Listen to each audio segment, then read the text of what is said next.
산불로 탄 숲을 복원하는 데 걸리는 시간 최소 30년, 토양 기능이 완전히 회복되는 데는 무려 100년이 걸린다고 합니다. 하지만 그 긴 세월이 무색하게 매년 봄마다 대형 산불이 발생하고 있습니다. 매년 3월 강원도를 비롯한 여러 지역에서 대형 산불이 끊이지 않고 있는데요. 문제는 기후변화와 건조한 환경이 맞물려 앞으로 더 자주, 더 크게 발생할 가능성이 높다는 점입니다. 그렇다면 한국의 산불, 특히 강원도에서 유독 피해가 큰 이유는 무엇일까요?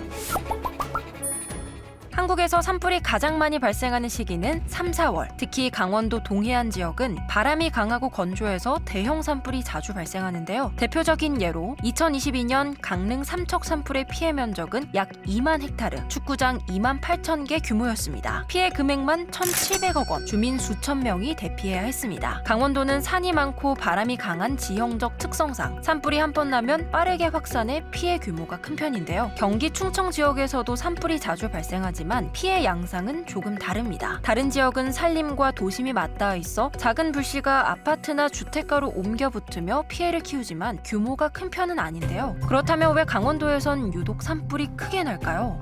첫째, 강한 바람 때문입니다. 강원도 동해안 지역은 양간지풍의 영향을 받아 건조한 바람이 산을 타고 내려오면서 불길을 빠르게 확산시킵니다. 둘째, 기후적 특성입니다. 강원도는 봄철에 강수량이 적고 건조한 날씨가 지속되면서 산불 발생 위험이 커집니다. 셋째, 소나무 숲이 많다는 점입니다.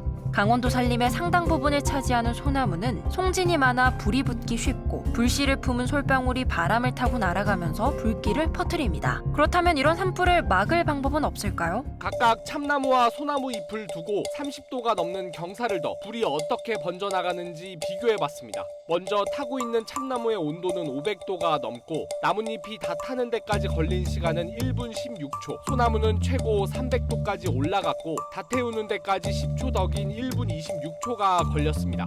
소나무 잎은 불이 다 꺼진 뒤에도 낙엽을 건드리자 불길이 다시 치솟습니다. 일부 전문가들은 침엽수 대신 화렵수를 심어야 한다고 주장하지만 강원도의 척박한 토양에선 화렵수가 잘 자라지 않습니다. 그래서 대안으로 나온 것이 기존의 소나무 숲을 체계적으로 관리하는 방법입니다. 먼저 나무 사이의 간격을 넓히는 건데요. 숲을 지나치게 빽빽하게 두면 불이 옮겨 붙기 쉬운데 간격을 넓히면 확산 속도를 줄일 수 있습니다. 또한 바닥의 낙엽과 마른 가지를 정기적으로 제거해 불쏘시개 역할을 하지 않도록 하는 것이죠. 이렇게 관리된 숲에선 산불 피해가 33% 줄어든다는 연구 결과도 있습니다. 실제로 이러한 방법이 효과를 본 사례가 있었고 해외에서도 대형 산불을 막기 위해 예방적 벌채와 인공 방화선을 적극적으로 활용하는데요. 미국 캘리포니아에선 일부러 작은 불을 내어 큰 산불을 막는 선제적 소각 방법을 쓰기도 합니다. 또한 포스체 가루를 활용한 방화선을 구축하는 전략도 함께 쓰이고 있는데요. 한번 발생하면 엄청난 피해를 남기는 산불.